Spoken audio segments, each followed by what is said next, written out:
우리 오늘 함께 마가복음 6장의 말씀을 같이 함께 나누시도록 하겠습니다. 예수께서 거기서 떠나서 고향으로 가시니 제자가 자기 고향과 자기 친척과 자기 집에서는 존경을 받지 못함이 없느니라 하시며 이에 모든 촌에 두루 다니시며 가르치시더라. 네.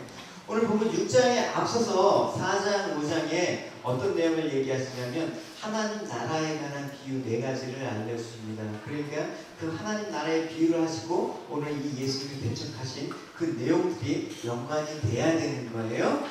우선 그 4가지는 다 소개드릴 수가 없으니까 그 전에 예수님께서 이 씨 뿌린 자의 비유에 대해서 말씀하셨습니다. 4장에 보면 이 내용이죠. 이렇게 쭉 말씀하시고 제자들에게 이렇게 대답하십니다. 너희는 하나님 나라의 비밀을 아는 것이 하며 그들이 돌이켜 용서받지 못하도록 하기 위해서이다. 좀 이상하지 않습니까, 여러분? 우리가 생각하는 예수님이라면 알지 못하고 깨닫지 못한 우리들에 대해서 깨달음과 구원에 대해서 좀 더 이해하기 쉽게 말씀하시는 게 사실 옳은 그런 분이시죠. 사랑의 예수님이라면 한 사람이 영원히도 진리를 깨닫게 하시기 위해서 구원에 이르도록 하시기 위해서 힘쓰는 것이 당연하다고 느껴질 수가 있습니다. 그런데 이것을 들어도 깨닫지 못하고 보아도 알지 못하고 돌이켜 용서받지 못하도록 하기 위해서라는 말씀이 사실은 생소해요. 이게 왜 그런가? 하지만 주님께서 이 말씀을 모든 사람으로 하여금 깨닫지 못하게 하기 위해서 비유로 말씀하시는 게 아니에요. 하나님 나라의 비밀이 너에게는 허락되어 있는데 다른 사람에게는 모든 것이 비유로 말씀하시는 이유는 세상에 하나님 나라의 비밀은 허락된 자가 있고 허락되지 않는 자가 있다는 것입니다. 그러니까 허락되지 않는 그들을 예수님께서 뭐라고 얘기하고 있습니까? 그들, 다른 사람들이라고 얘기하고 있습니다. 다른 사람들. 그러니까 예수님께서 말씀하신 다른 사람들이 있다는 것이죠, 여러분. 우리가 다른 사람이라고 얘기했을 때 보통 갖고 있는 인식은 뭡니까? 아, 예수 안 믿는 사람, 아, 교회 안 다니는 사람, 이 시대로 말하면 이방인들.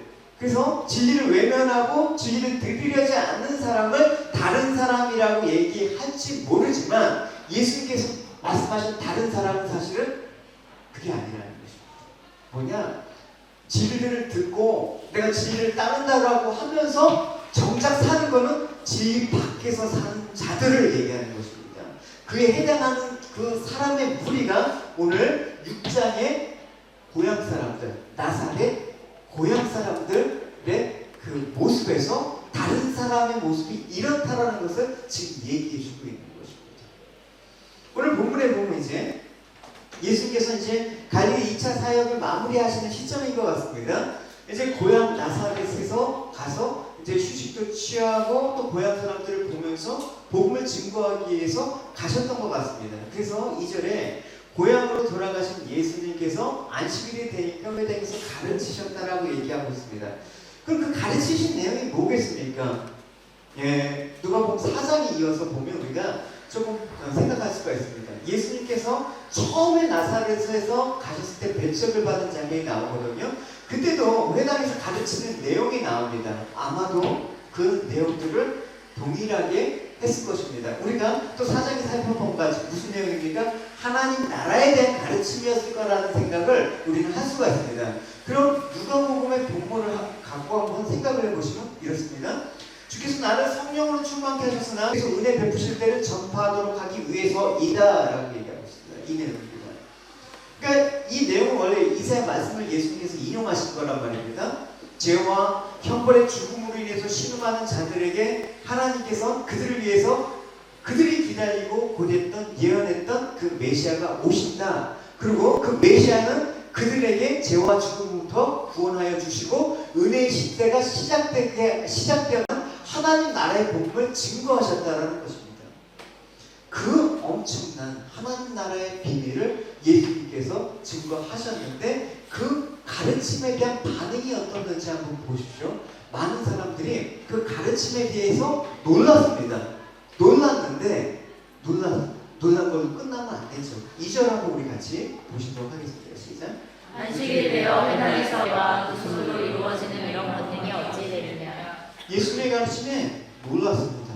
와, 이제까지 들어본 적이 없는 가르침이에요. 누가복음의 창구에 보면 많은 사람들이 그 서기관들과 같이 아니하니라 그렇게 얘기를 했습니다. 그러니까 이 회당 사람들이 예수님의 가르침을 놀라긴 했어요. 근데 놀라긴 했는데 믿을 수가 없다라는 게 문제죠.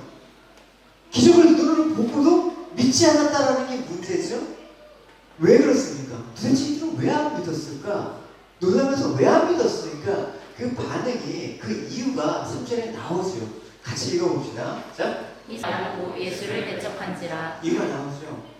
예수님의 놀라운 지혜 말씀에 놀라고 그 권능에 대해서 놀라긴 했는데 예수님을 영접하지 않고 왜 배척했냐? 그 이유가 뭡니까? 내가 예수를 잘 안다. 아, 이 사람 나 잘 알아. 마리아 아들 목수 아니야? 유대사에서는 마리아 아들이라고 하는, 원래 요셉의 아들이라고 해야 되지 않습니까?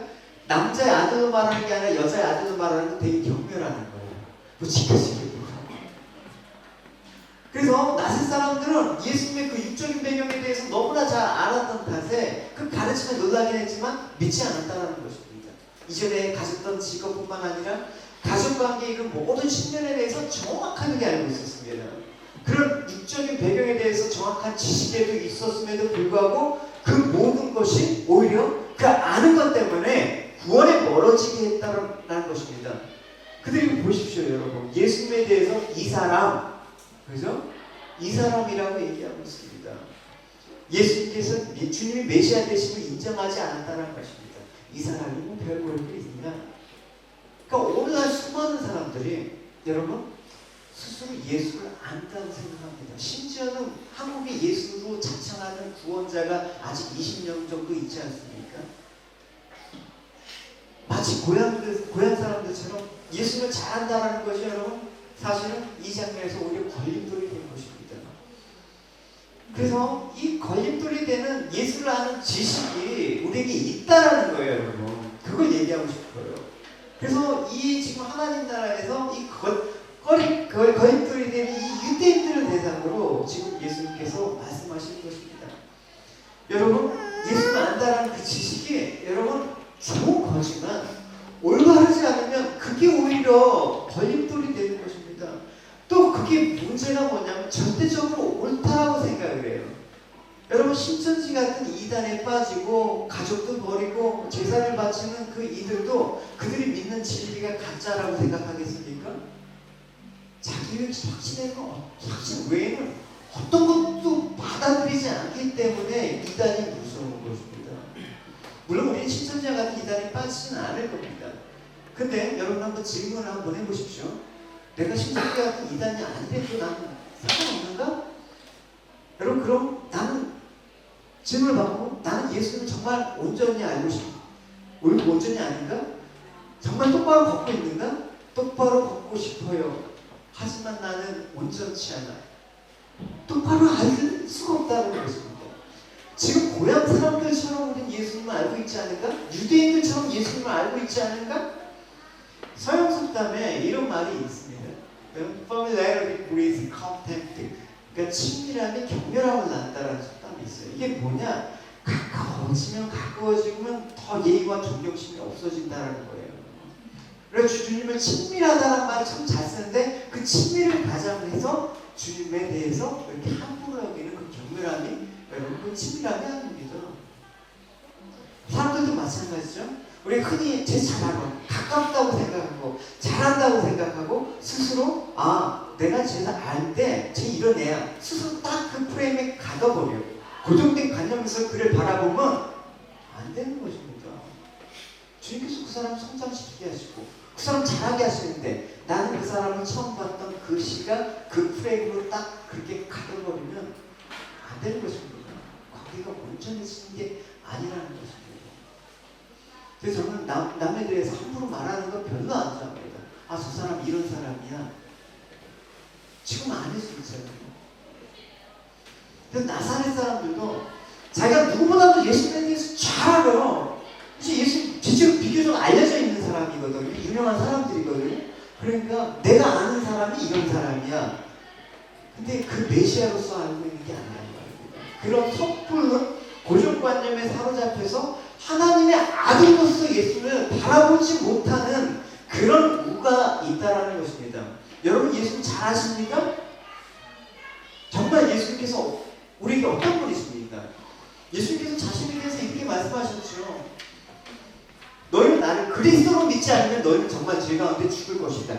그리스도로 믿지 않으면 다른 예수 믿는 거야.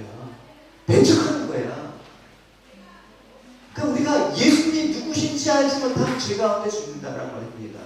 그래서 우리가 예수님을 알고 믿는다라는 것은 무엇입니까? 이런 거죠. 영원한 생명은 그리스도를 아는 것을 말합니다. 그 모든 사실을 이루기 위해서 예수님께서는 십자가에서 이 모든 것들을 이루셨습니다. 근데 그 십자가는 고향 사람들에게 또 유대인들에게 어떤 것이었습니까? 이런 것이죠. 우리는 십자가에 못 박힌 그리스도를 전하는 유대인들에게는 꺼리끼는 거래요. 꺼리낀다는 말을 쓰고 있습니다. 꺼리낀다라는 말은 무엇입니까? 이 꺼리낀다라는 이 스칸달론이라는 게 영어로 스캔드, 여기서 파생된 거예요. 그래서 여기서 이 꺼리끼는 게 바로 배척하다 동일한 스칸달론이라는 헬러를 쓰고 있습니다. 이거 예수님 잘 안다라는 이 사실 때문에 배척하게 됐다. 꺼리끼게 됐다. 이 십자가에서는 유대인들에게 꺼리끼는 것이 되었다. 고상하지가 않거든요. 엉터리 같거든요. 뭐 한 사람이 죽었는데 왜 내 죄를 용서해줘? 내가 열심히 해서 천국 가야지. 이게 더 멋있죠.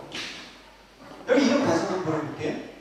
만약에 예수님께서 존귀한 신분으로 정말 유대 사이에 높임받는 어떤 가문의 그런 출신으로 또 명망받는 랍비 문화를 배경으로 갖고 세상에 오셨다 그러면 여러분 예수님 고향에서 이런 대접을 안 받으셨겠죠. 아마 그 당시 많은 사람들이 그러면 예수님에 대해서 다르게 생각했을 것입니다. 예수님에 대해서 함부로 말하지 않고 멸시하지 않고 또 메시아라는 확신은 안 들었지만 정말 우리가 기다리는 메시아 맞는 것 같아. 이런 긍정적인 반응을 보였을 것이라고 생각을 합니다. 하지만 예수님은 유대사회에서 무시를 받는 마리아의 아들 아니냐, 무시를 받는 나사렛 출신이에요. 또 더군다나 몫에 불과합니다. 또 가난한데 형제들은 왜 이렇게 많아? 예수님에 대한 이런 반응을 여러분 이사야서 53장의 내용을 보면 충분히 이해할 수가 있습니다. 이사야 선지자가 그 메시아에 대해서 오심을 예언하면서 그 모습을 이렇게 얘기하셨어요. 그는 연한순처럼 많은 그를 외면하고 우리도 그를 귀하게 여기지 않았다. 이런 모습으로 왔다라는 것입니다. 그래서 예수님께서 오늘 본문의 4절에 이렇게 말씀하시죠. 같이 읽어봅시다. 예수께서 그들에게 이르시되 선지자가 자기 고향과 자기 친척과 자기 집에서는 존경받지 못하느니라 하시며. 예수님께서 이렇게 존경받지 못한 이유는 예수님의 육적인 조건이 이들에게 걸림돌이 되어 있습니다. 뭔가 가르치는 건 좋은데 뭔가 굉장한 일도 하는데 출신은 별로 없어. 여러분 누가복음 4장에 보면 이 말씀과 연결해서 예수님에 대해서 배척하게 된 이유에 대해서 예수님께서 좀 더 자세히 말씀하신 장면이 있습니다. 고향 사람들한테 이렇게 얘기했죠. 그래서 예수님이 그들에게 이렇게 말씀하셨지, 시리아 사람 나아만만 고침을 받았다라고 얘기하고 있습니다. 수많은 과부가 그 당시에 수많은 그런 나병 환자가 있었지만 사람과 과부 한 사람, 나아만 장군 그 한 사람만 고침을 받았다라는 것은 무엇입니까? 하나님 은혜가 부족해서요? 예수님이 바빠서요? 그게 아니라 선지자의 말을 듣지 않는 자들이 그와 같다. 너희도 지금 그와 같은 자들이다. 그 얘기를 하고 있는 것입니다. 신경 90편이 이렇게 말씀하십니다. 같이 읽어봅시다. 하나님이 이르시되 나의 구원을 그에게 보이리라 하시다. 여러분 기억하십시오. 하나님 자기를 사랑하는 자를 건지십니다. 할렐루야. 자기 이름을 아는 자를 높이십니다. 자기를 간구하는 자를 응답하십니다. 환난 때 하나님께서 함께 하시며 그 환난에서 건지시며 영화롭게 하십니다. 자신의 구원을 보이십니다. 누구한테? 자기를 아는 자. 자기를 알고 온전히 구하는 자. 그러나 아무도 예수님을 구하지 않네요. 아무도 영접하지 않네요. 예수님 오셨는데도 그 당시 어떤 모습 얘기하고 있습니까? 세상에 와서 자기 백성들까지도 그분을 영접하지 않았다라고 얘기하고 있습니다. 온 천지 만물의 주인이 직접 자기 백성을 구하기 위해서 오셨는데 자기 땅이란 말은 자기 소유죠. 무수히 많은 나라 중에서 이스라엘을 택해서 자기 소유로 삼으셨는데 정작 자기 소유로 삼은 백성들은 예수님을 배척하네. 정작 고향 사람들은 예수를 배척하네. 그러니까 우리가 예수를 영접한다는 것은 인간의 힘으로는 불가능합니다. 우리가 예수님을 안다라는 건 불가능합니다. 아무도 믿을 자가 없다라는 것입니다. 그래서 이거는 하나님께로 난 자들만 가능하다. 그걸 10분의 자에 비유해서 예수님께서 말씀하신 것입니다. 영접하는 자, 즉 하나님께로부터 난 자들만 예수님을 안다. 그 얘기를 하고 있습니다. 그렇다면 이 얘기를 하기 위해서 하나님께로 난 자들인지 어떻게 알아요? 우리는 모르죠. 그래서 하나님께서는 예수님을 비천한 신분으로 세상에 보내셔서 배척받게 하십니다. 왜 그럽니까? 누구라도 자랑할 만한 가문과 배경으로 보내셨다 그러면 예수님 말씀 듣고 하나님 아들을 인정하는 사람들이 많이 있었겠죠. 그럼 분별력이 없습니다. 만약에 뛰어난 신분으로 예수님이 오셔서 그것 때문에 사람들의 인정을 받으셨다면 그럼 예수님 말씀이 아니라 예수를 외적 조건으로 받아들이는 것밖에 안 되는 것입니다. 결국 세상의 속성이라고 하는 건 뭡니까? 다 외적인 걸로 판단하는 거잖아요. 그걸로 동조하는 그 기준으로 예수님을 인식하게 되면 그 예수님은 구원자가 될 수가 없는 것이죠.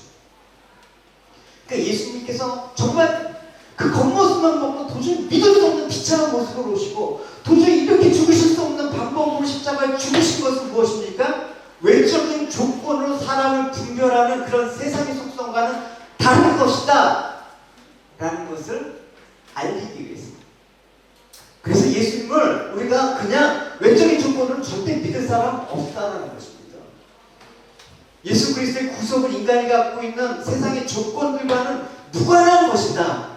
그걸 얘기하고 싶은 것입니다. 그러나 하나님의 백성은 그 외적인 모습에 아랑곳하지 않고 오더라. 내 백성을 찾으시는 하나님의 음성이 들리더라. 내 양은 내 음성을 듣는 그 사람들이 나온다니까요. 그래서 이 고향 사람들 중에서도 소수의 사람들은 하나님 백성으로 예수님께서 찾아내신 것입니다. 많지가 않지만. 그래서 아무 권능을 행하실 수 없어 다만 소수의 병자에게 앉아야 고치신 뿐이다. 찾아요.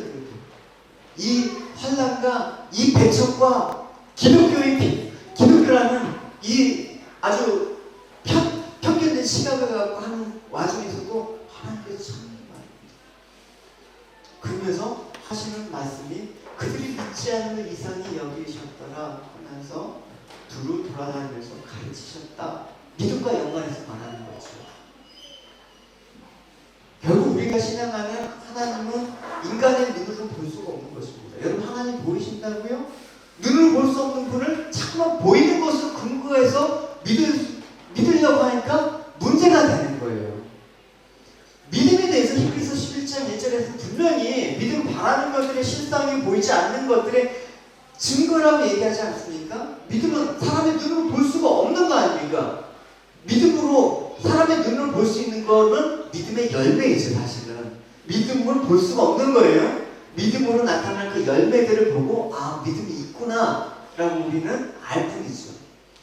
근데 잠깐 바라는 것들의 실상을 보이지 않는 믿음으로 말해버린다 그러면 결국 인간이 바라는 실상을 눈에 보이는 것으로 찾아서는 안 된다는 것입니다. 눈에 보이는 그 기준으로 내가 예수 믿어서는 안 된다는 것입니다. 이 고향 사람들이 바로 눈에 보이는 걸 갖고 예수 믿으려고 했기 때문에 실패한 거예요. 또 보지 못한 것들의 증거 역시 보이지 않고 볼 수 없는 게 믿음인데 자꾸만 눈으로 보여서 내세우고 보이지 않은 것에 대한 증거를 삼을 수 없다는 얘기를 우리는 할 수가 있는 것입니다. 결국 보이는 것에 집착하면서 보이는 것을 통해서 예수를 안다라는 것은 뭡니까? 예수 모른다는 거예요. 믿음이 없다라는 거예요. 실상과 증거에 믿음이 없으니까 결국 뭐에 매달리는 거예요? 믿음이 없으니까 뭐예요? 보여지는 거에 매달리는 거예요. 우리가 스스로 본다라는 거, 안다라는 거, 그게 여러분 우리 믿음의 장애가 된다라는 사실을 우리 잊어서는 안 되는 것입니다. 왜 자기 부인이 필요한데요, 여러분? 분명히 이들이 예수님이 가르침에 놀랐다면 그 가르침을 그대로 받고 믿으면 되는 건데 자기들에게 가르치는 예수라는 사람은 별 볼일이 없거든요. 마리아 아들의 목수, 그 형제들이 누군지 잘 아는 마당에 형제는 지금 그들과 함께하고 있는 것 아는데 저 사람을 메시아로 믿는다고 배척해버리는 것입니다. 결국 본다라는 것 때문에 믿음이 방해되고 있다는 사실을 우리는 볼 수가 있습니다. 자꾸만 눈에 보이는 어떤 현상에 여러분들의 삶들을 좌지우지하고 두려워하면 예수님이 일하시는 여러분 볼 수가 없는 것입니다. 이 시대 가운데 하나님 말씀 안 하십니까? 예수님께서 일하시지 않습니까? 일하십니다. 예수님을 겉모습으로 보는 것이 아니라 뭘로 봐야 됩니까? 말씀으로 봐야 됩니다. 그럼에도 불구하고 자꾸만 겉모습으로 예수님을 배척하는 것. 여러분, 이전에 무슨 사건이 있었습니까? 이렇게 겉모습으로 배척하는 고향 사람들과 대조적인 모습 두 사람이 나와요. 누굽니까? 바로 전장 5장에 열두의 혈류병을 앓는 그 여인이 예수님을 영접하는 장면이 나와요. 그리고 죽어가는 딸의 병을 위해서 온 자기 신분과 책을 버리고 예수님께 나온 회당장 야이로가 나와요. 그들의 믿음을 통해서 예수를 영접하는 것과 지금 대조적인 모습이 고향 사람들이란 말이에요. 신앙생활을 내가 오래 하고 아는데도 여러분 고향 사람들 같이 신앙생활하는 사람 있다니까요. 그러나 예수를 본 적도 없지만 예수님 하신 말씀만 믿고 나온 사람, 그 10개월 동안 고생했지만 예수 옷자락을 그래도 만져보겠다고 나온 그 혈류증 여인은 예수를 영접했다니까요. 여러분 고향 사람들처럼 여러분 예수 믿으시면 안 되는 것입니다. 혈류증 하는 여인에게 뭐라고 하셨습니까? 내 딸아, 내 믿음이 너를 구원하였으니 평안히 가라. 내 병에서 너를 건강할지어다. 여인의 믿음이 참된 것임을 예수께서 직접 인정을 하셨습니다. 혈류증 여인이 예수님의 외적 증거를 봤습니까? 아무것도 안 했습니다. 다만 내가 예수님 옷자락만 만지면 낫겠다라는 그 믿음으로 예수님께 왔을 뿐입니다. 내가 어떤 조건, 어떤 힘도 의지 않고. 왜? 12해 동안 용하다는 의원들 다 찾아가면서 모든 재산 다 탕진해 봤거든요. 그러니까 이런 외적인 것을 통해서 나를 살릴 힘이 없다는 것을 이 여인은 알았습니다. 이 어려운 코로나 바이러스 이 가운데 여러분 우리를 살리실 분은 주님밖에 없습니다. 할렐루야? 네. 이 말씀을 여러분 밖에서 보면 어떻게 됩니까? 지금 분위기가? 근데 우리는 고백할 수가 있어요. 그게 여러분 하나님께서 여러분들 선택하셨다고.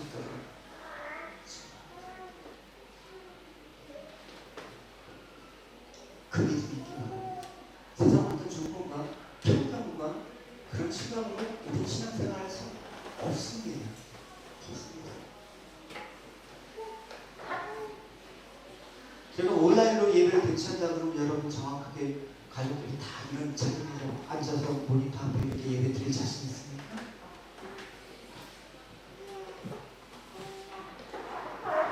회당장 야이로 또한 예수님 외적인 조건을 보지 않았습니다. 그 당시 회당장이 그 비난받았던 유대 청년 한 사람에게 무릎을 꿇었다? 자존심, 내가 죽으면 죽었지. 이거 잘못하면 자기 이거 사실적인 그거 모든 거 날려야 되거든요. 근데 이분만이 내 딸을 고쳐주실 수 있는 유일한 분이다. 아무것도 안 본 거예요. 딸이 죽었다는 소식을 들었을 때 예수님께서 뭐라고 하셨습니까? 회당장이 믿기를 두려워하지 말고 믿기만 하라. 여러분, 우리 방식이 뭡니까? 죽은 딸을 먼저 살려주시고 회당장에게 믿으라. 이런 믿겠습니다. 여러분 이거 여러분 잘하잖아요. 이거. 주님 이렇게 해주시면 제가 믿겠습니다.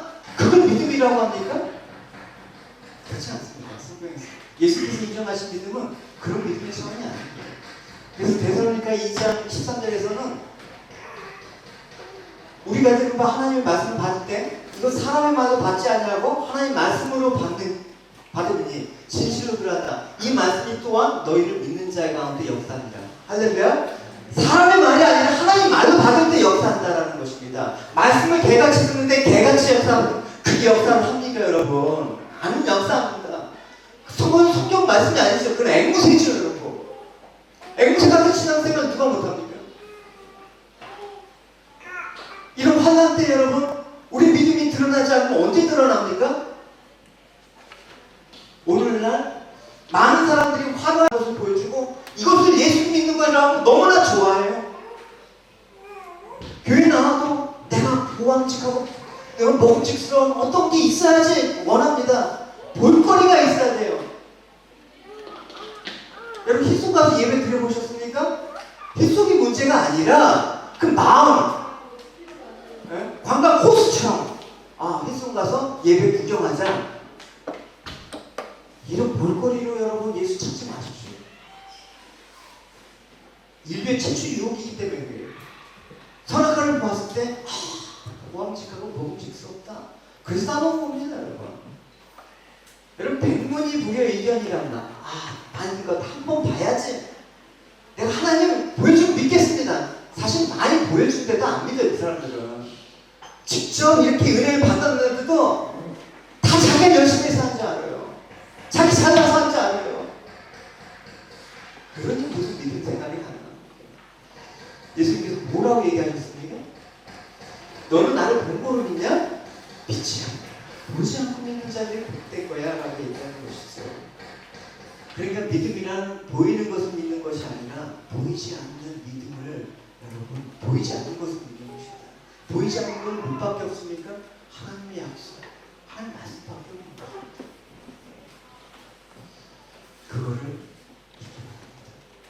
많은 사람들은 자신을 구원한 진리에 대해서는 냉정합니다. 진리의 말씀에 대해서 무관심합니다. 애정이 없습니다.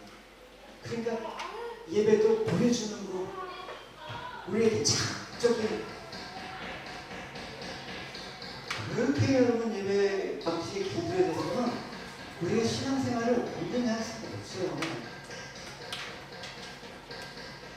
십자가에 친 예수님에 대해서 관심이 없고 믿음 없는 이들에게 십자가는 참으로 불능력한 거거든요. 저주받아 죽은 아주 약한 그런 모습이거든요.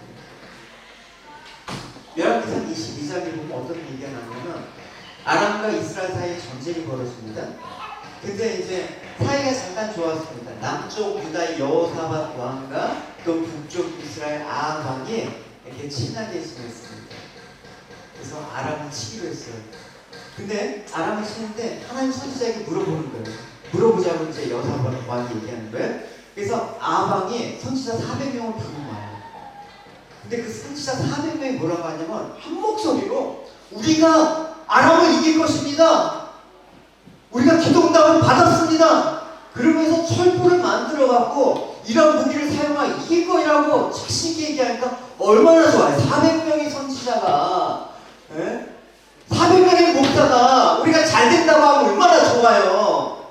그거 싫어하는 사람이 없죠. 근데 여호사밧 왕이 분별력이 있었어요. 이게 아닌 것 같아요. 미심쩍어서 아합 왕에게 한 번 더 물어봤습니다. 하나님께 물어볼 다른 사람 또 없어요? 이거 안 된 사기꾼 같아요. 그래서 아합 왕이 미가야라는 선지자가 하나 있는데 아주 그런 나쁜 놈이에요. 늘 나한테 나쁜 말만 하네. 그러니까 여호사밧 그 선지자 좀 불러달라고 요청하는 거예요. 미가야 선지자가 이제 왔어요. 그래서 얘기를 하는데 어쨌든 그 내용은 얘기 안 했지만 결론은 그거예요. 하나님께서 아합 왕을 죽이시고자 한다는 거예요. 그 아합 왕이 전쟁에 앞서서 재수없는 소리를 들으니까 또 열받죠. 감옥에 가둬버립니다. 나올 때까지 절대 뭐 떡과 물만 주면서 절대 가둬놔. 오늘 죽었어. 이러고 전쟁에 나가는데 미가의 예언이 커림직한 거야. 그래서 자기가 나름대로 또 계략을 세우네. 여호사밧 왕하고 옷을 바꿔요. 왕복으로. 그러니까 그 아람의 군대가 아합 왕인지 모르게 변장을 한단 말이에요. 성공한 것처럼 보이는데 성경 문제 우연이라는 말을 쓰지만 그것도 하나님의 섭리죠. 우연히 아람의 군사 한 명이 화살을 그냥 쏘는데 그게 가서 이 갑옷 솔기에 철갑 사이사이 그 솔기 사이로 딱 해갖고 관통을 했네요. 죽었어요. 미가야 선지자 말이 옳았습니까? 400명의 선지자 말이 옳았습니까? 그러니까 미가야 선지자가 그 예언하니까 막 뺨도 맞고 온갖 소문이 다 나갔습니다. 그러나 결국 진리를 사랑하지 않고 거짓 것을 믿은 아하방은 하나님께서 심판하신다는 것입니다. 여러분 듣기 좋은 소리를 듣기 원하십니까? 자신은 잘 되라는 소리를 듣기 원하십니까? 여러분 구원할 수가 없습니다. 오늘 우리가 진리 말씀을 다 좋아한다.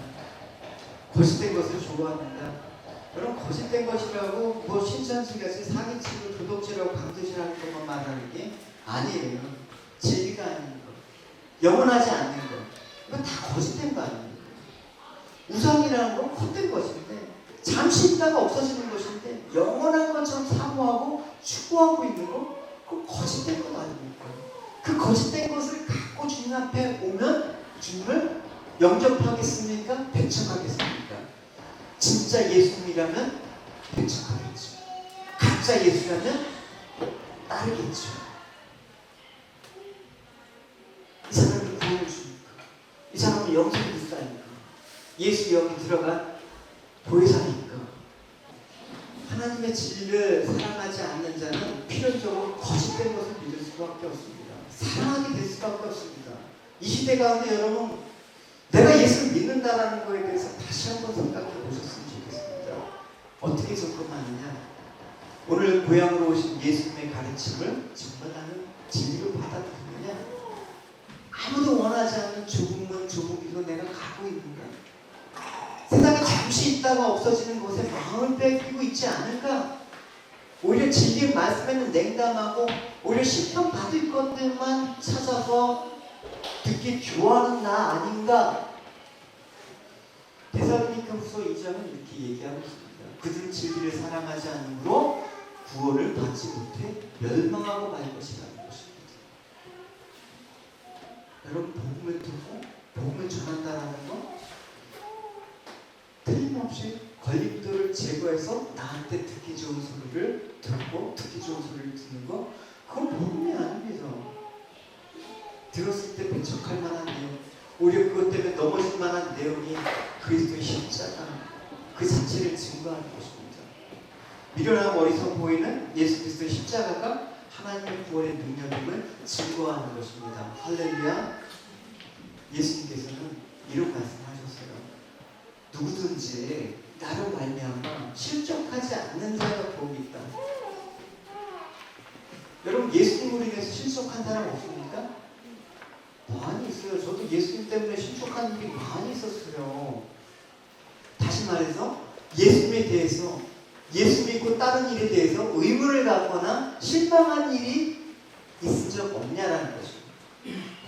우리가 지금 예수님만이 구원자라고 마음을 두고 여길 수 있을지 모르지만, 만약 여러분 삶의 고통과 아픔들의 그 일들이 겹겹이 일어나고 정말 되는 일 하나 없으면 예수 믿는 일에 대해서 어떻게 생각하겠습니까?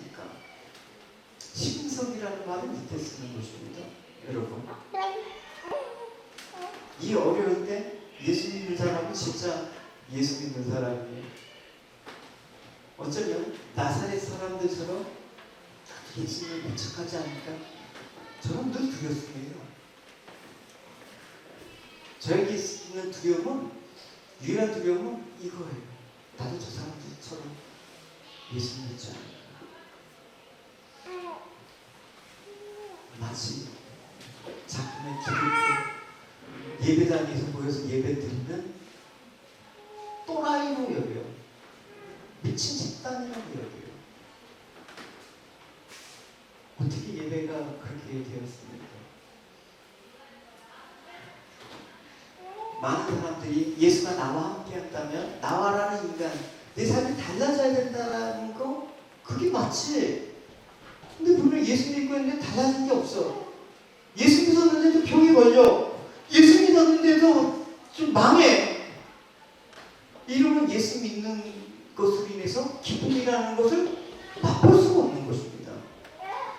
우리가 신앙생활을 하면서 예수님 하신 일을 통해서 예수님이 누군가를 깨닫고 예수님이 이루신 일에만 마음을 두셔야지 감사를 잊을 수가 없는 것입니다. 할렐루야.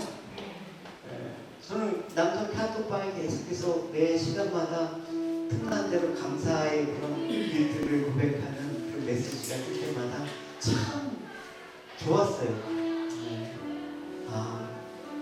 매 순간마다 예수님께 사신 일들을 기억하고 사는구나. 참 대견하다. 또 한순간 교회가 이렇게 예뻐지는 걸 보고 뭔가 섬길 수 있는 일이 있을까 하면서 어제 뭐 김밥이랑 궁중 떡볶이랑 그것도 뭘 과일이랑 너무 많이 김밥도 사서